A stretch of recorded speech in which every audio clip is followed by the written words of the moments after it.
شفتوا المصارع اللي كان بيمثل مصر في فرنسا،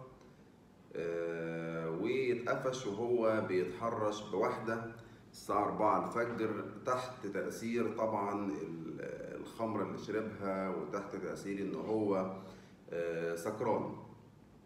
الحقيقة بدل ما يشرف مصر ويحط مصر في موضع كويس، لا العكس، هو حط مصر في موضع سيء للغاية.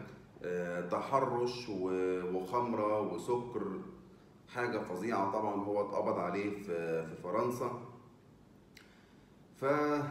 فالمصريين للأسف يعني واخدين صورة وحشة بره مصر، والناس اللي زي المصارع ده كده بيسوقوا سمعة المصريين أكتر وأكتر للأسف.